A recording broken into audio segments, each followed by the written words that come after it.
అందరికీ నమస్కారం. నా పేరు మాధురి. మీరు చూస్తుంది సుమన్ టీవీ నెట్వర్క్. ఈ రోజు మనం డీటెయిల్డ్‌గా నరాల బలహీనత, నరాల వీక్‌నెస్ ఇలాంటివి చాలా రకాల సమస్యలు ఉంటూ ఉంటాయి. నరాల రిలేటెడ్‌గా.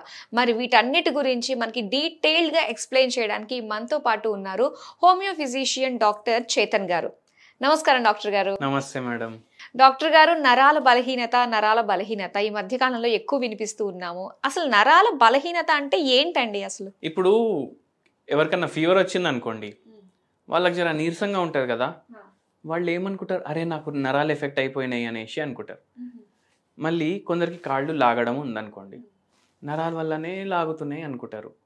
కొందరికి జర ఎక్కువ యాక్టివ్ అనిపిస్తలేదు, అయితే కూడా నరాల ప్రాబ్లం అనుకుంటారు. కానీ ఎన్నోసార్లు నరాల ప్రాబ్లం ఉండొచ్చు, ఎన్నోసార్లు ఉండకపోవచ్చు.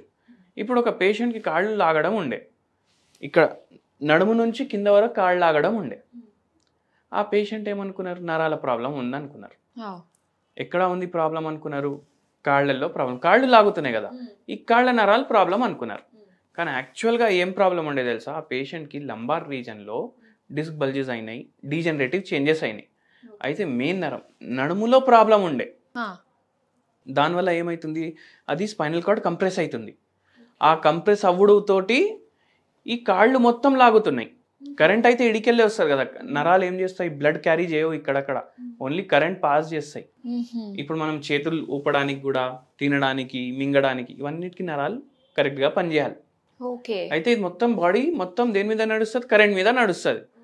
ఇప్పుడు ఇక్కడ మెయిన్ నరం ప్రెస్ అవుతుందంటే సరిగా కరెంట్ ఏమో కాళ్ళ వరకు పాస్ అవుతలేదు. అయితే ఇప్పుడు పేషెంట్లు కొందరు అట్లా మిస్టేక్ చేసుకుంటారు, ఏంది కాళ్ళల్లో ఉంది ప్రాబ్లం అనుకుంటారు, కానీ యాక్చువల్ ప్రాబ్లం ఇక్కడ ఉంది. ఇప్పుడు ఈ చేతులు ఫింగర్ టిప్స్లో తిమ్మిర్లు వస్తాయి కదా, ప్రాబ్లం ఇక్కడ ఉండొచ్చు.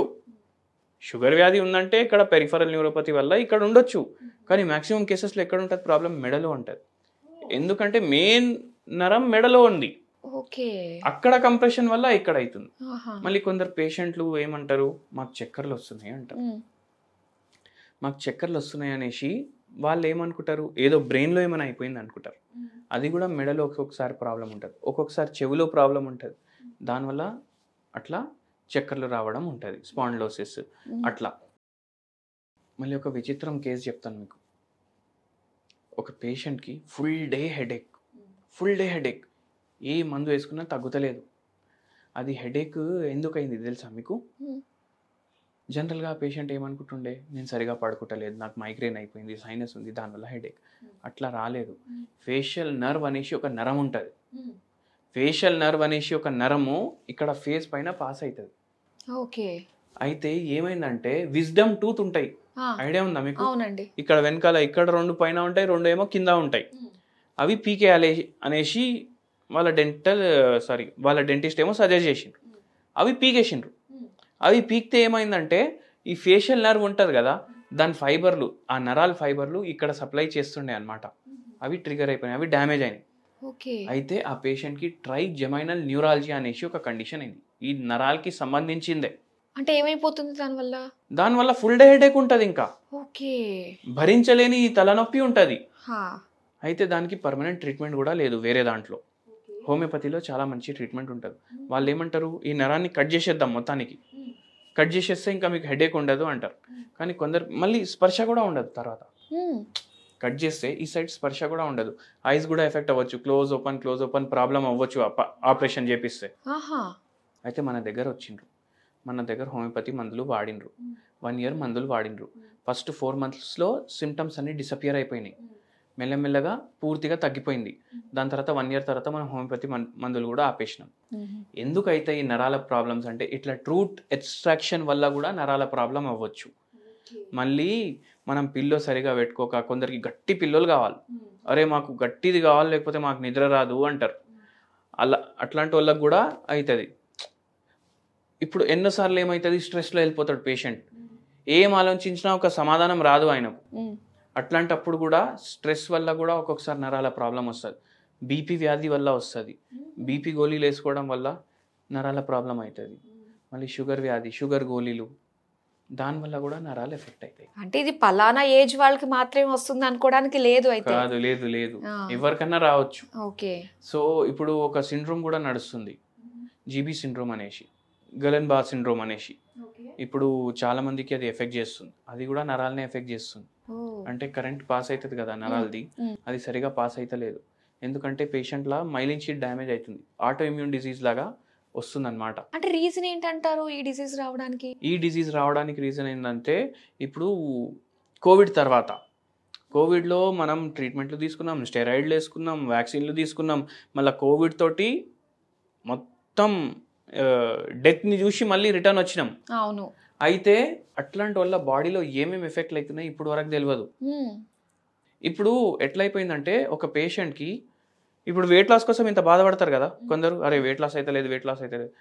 98 kgs ఉండే ఒక పేషెంట్ కోవిడ్ తర్వాత ఆయనకు నెలకు ఒకసారి జలుబు వస్తుంది, నెలకు ఒకసారి దగ్గు వస్తుంది. ఇప్పుడు 70 kgsకి వచ్చేసిండు ఆయన, ఏం చేయకుండా. అంటే ఏ బాడీలో ఎట్లా ఎఫెక్ట్ అవుతుంది మనకు తెలియదు ఇప్పుడు వరకు. అయితే దీనికి క్యూర్ అంటే ఎలా చేయగలం అంటారు మన దగ్గర? హోమియోపతిలో మేమేం నమ్ముతామంటే రోగాలు వేరే వేరే కాదు. ఇప్పుడు దెబ్బ కాళ్ళలో తగిలింది అనుకోండి, కాళ్ళ దెబ్బ గట్టిగా తగిలింది, బాగా బ్లడ్ వచ్చింది, సూచర్లు వేసిండ్రు, వోండ్ హీలింగ్ అయినప్పుడు వరకు మనకు జర నీరసంగా ఉంటుందా లేదా? ఉంటుంది. మళ్ళీ మనం స్పేర్ పార్ట్ లాగా ఓన్లీ కాళ్ళని ఎందుకు ట్రీట్మెంట్ ఇవ్వాలి? మనిషికి ట్రీట్మెంట్ ఇవ్వాలి, అవునా కాదా? ఇప్పుడు ప్యాన్క్రియాటైటిస్ అయింది అనుకోండి, ప్యాన్క్రియాస్లో ఇన్ఫ్లమేషన్ అయింది, దాంతో కడుపు నొప్పి అయితే ఉంటుంది, బాడీ మొత్తం కూడా ఎఫెక్ట్ అవుతుంది కదా, అనీజీ ఉంటుంది బాడీ, ఏ పార్ట్లో ప్రాబ్లం. ఓన్లీ ప్యాన్క్రియాస్కి ట్రీట్మెంట్ ఎందుకు ఇవ్వాలి? రూట్ కాజ్ని మనం ట్రీట్ చేయాలి. సో అందుకే మనం పేషెంట్లతోటి గంటలు కూడా మాట్లాడతాం. ఇప్పుడు ఒక పేషెంట్కి డిప్రెషన్ ఉండే, యాంగ్జైటీ ఉండే, దాంతోపాటు ఆ పేషెంట్కి మోకాలు నొప్పి ఉండే మళ్ళీ ఆపరేషన్ కంపల్సరీ చేయించుకోవాలన్నారు. కానీ అది సమాధానం కాదు కదా. మనం పేషెంట్ తోటి మొత్తం మాట్లాడి మైండ్లో ఏం ప్రాబ్లం ఉంది, బాడీలో ఏం ప్రాబ్లం ఉంది, పేషెంట్ ప్రకృతి ఎట్లుంది, ఇవన్నీ చూసుకొని మందిస్తాం. మీకు మేమేమంటామంటే రోగం వేరే వేరే రూపంలో మీ బాడీ పైన కనిపిస్తుంది, అది మైండ్లో కూడా కనిపించవచ్చు, బాడీ పైన కూడా కనిపించవచ్చు. రోగం అనేది ఒకటే, దాన్ని బాడీలోకి వెళ్ళి బయటికి తీయాలి. అట్లా మేము అట్లా చేసి ట్రీట్మెంట్ ఇచ్చి పేషెంట్లకు తగ్గిస్తాం. మళ్ళీ ఒక మంచి హోమ్ రెమెడీ కూడా చెప్తాను నేను, నరాల బలహీనతకి చాలా మంచిగా పనిచేస్తుంది. ఇప్పుడు షుగర్ వ్యాధితోటి బాధపడి నరాలు ఎఫెక్ట్ అయిన వాళ్ళు చాలామంది ఉంటారు. ఒక పేషెంట్ ఎట్లొచ్చిండ్రు, సార్ నాకు స్పర్శ తెలుస్తలేదు పాదాల కింద, నేను నడుస్తుంటే గాల్లో తేలినట్టు ఉంటుంది అనేసి అంటున్నారు. అయితే ఏమవుతుందంటే చిన్న చిన్న దెబ్బలు తగులుతాయి, షుగర్ ఏమో కంట్రోల్లో ఉండలేదు, ఆ దెబ్బ ఏమో ఇంత పెద్ద అల్సర్ లాగా అయిపోతుంది. సో అట్లా చాలా బాధపడుతుండే. మళ్ళీ కాళ్ళు లాగుడు, మెడ నొప్పి, చేతులు లాగడం, ఫుల్ డే నీరసంగా ఉండడం. ఇప్పుడు ఆయన ఏమంటున్నాడంటే నేను రిటైర్ అయిపోయినా, నాకు షుగర్ కంట్రోల్లో ఉండలేదు, సోఫా మీద కూర్చుంటున్నా, టీవీ చూస్తున్నా, నా జిందగీ మొత్తం ఆ సోఫానే అయిపోయింది, ఇంకా లేచి ఇక్కడక్కడ తిరుగుడు కూడా నాకు అలసట అనిపిస్తుంది అన్నాడు. సరే అనేసి మనం ఒక హోమ్ రెమెడీ ఇచ్చినాం, హోమియోపతి మందులు కూడా ఇచ్చినాం.